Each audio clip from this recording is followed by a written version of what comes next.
Hello అండి. Welcome to Sriphala vlogs. ఎలా ఉన్నారు మీరందరూ? మేము బాగున్నాము. మీరు కూడా బాగున్నారని అనుకుంటున్నాము. ఇవాళ నేను సమ్మర్ స్పెషల్ తాటి నుంగుల పాయసం చేశానండి. ఇది చాలా సింపుల్ అండ్ చాలా ఈజీగా చేసుకోవచ్చు. అలాగే చాలా టేస్టీగా కూడా ఉంటుంది. ఈ సమ్మర్ టైంలో తాటి నుంగులు ఎక్కువగా తీసుకోవడం వల్ల ఒంటికి కూడా చలవ చేస్తుంది. సో ఎవరికన్నా తాటి నుంగులు దొరికినప్పుడు ఇలా ఈ రెసిపీ ట్రై చేయండి, చాలా బాగుంటుంది. ముందుగా నేను తాటి నుంగుల పాయసం చేయడానికి మిల్క్ తీసుకున్నానండి.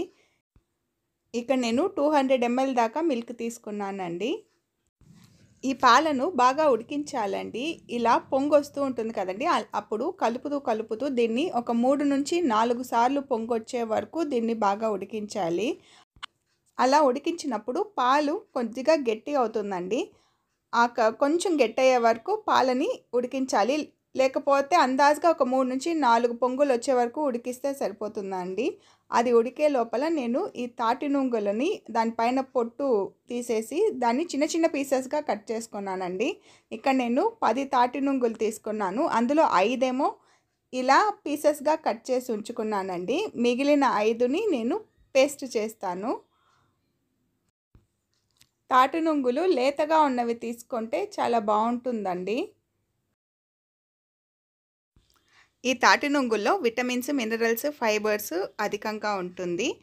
అలాగే దీనిలో వాటర్ కంటెంట్ ఎక్కువ ఉండడం వల్ల ఈ సమ్మర్లో ఎక్కువ తీసుకుంటే బాడీ డీహైడ్రేషన్ అవ్వకుండా ఉంటుంది. ఇక్కడ పాలు బాగా ఉడికి పాలు కాస్త గట్టిపడింది. ఇప్పుడు పాలని స్టవ్ ఆఫ్ చేసేసి దీన్ని రూమ్ టెంపరేచర్ వచ్చే వరకు దీన్ని ఇలాగే వదిలేయాలి. పాలు రూమ్ టెంపరేచర్ వచ్చేలోపు ఈ తాటి నుంగులని పేస్ట్ చేసి పెట్టుకుంటానండి. ఈ తాటి నుంగుల పేస్ట్ని పాలలో యాడ్ చేయడం వల్ల మనం పాయసం తినేటప్పుడు పాల ఫ్లేవర్ కంటే కూడా ఈ తాటి నుంగుల ఫ్లేవరే ఎక్కువ వస్తుందండి. కాబట్టి దీన్ని పేస్ట్ చేసుకొని పాలలో యాడ్ చేసుకుంటే దాని ఫ్లేవర్ ఇంకా ఎక్కువ ఉంటుంది. ఇప్పుడు పాలు ఇక్కడ నార్మల్ టెంపరేచర్ వచ్చేసిందండి. ఇందులో నేను ఒక 2 స్పూన్స్ దాకా అయితే షుగర్ యాడ్ చేసుకుంటున్నాను. ఇందులో నేను మిల్క్ మేడ్ కూడా యాడ్ చేస్తానండి. కాబట్టి నేను షుగర్ ఓన్లీ 2 స్పూన్స్ మాత్రమే యాడ్ చేశాను. ఇక్కడ నేను ఏలక్కుల పొడి యాడ్ చేస్తున్నాను. మిల్క్ మేడ్ అన్నది ఆప్షనల్ అండి. ఒకవేళ మిల్క్ మేడ్ వేయకపోతే షుగర్ క్వాంటిటీ అనేది కొంచెం ఎక్కువగా వేసుకోవచ్చు. మిల్క్ మేడ్ కంపల్సరీ కాదు, ఉంటే యాడ్ చేయొచ్చు, అదర్వైజ్ లేదు. మిల్క్ మేడ్ యాడ్ చేయడం వల్ల కన్సిస్టెన్సీ కొంచెం థిక్గా వస్తుంది అంతే. ఇప్పుడు ఇందులో నేను పేస్ట్ చేసినటువంటి తాటి నుంగుల్ని ఇందులో యాడ్ చేస్తున్నానండి. అది యాడ్ చేసిన తర్వాత ఇవంతా బాగా మిక్స్ అయ్యేలాగా కలుపుకొని ఇందులోనే తాటి నుంగులు కట్ చేసి పెట్టుకున్న పీసెస్ కూడా యాడ్ చేస్తున్నానండి.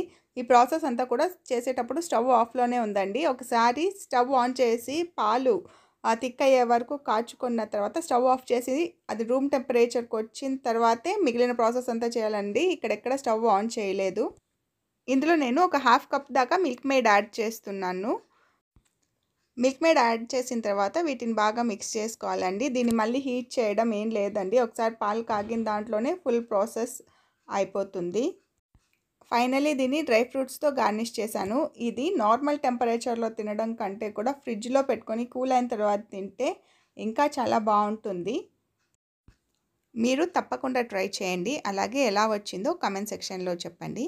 మీకు ఈ వీడియో నచ్చిందని అనుకుంటున్నాను. ఒకవేళ నచ్చినట్లయితే లైక్, షేర్ అండ్ సబ్స్క్రైబ్ చేయడం మాత్రం మర్చిపోకండి. Thank you for watching. Bye.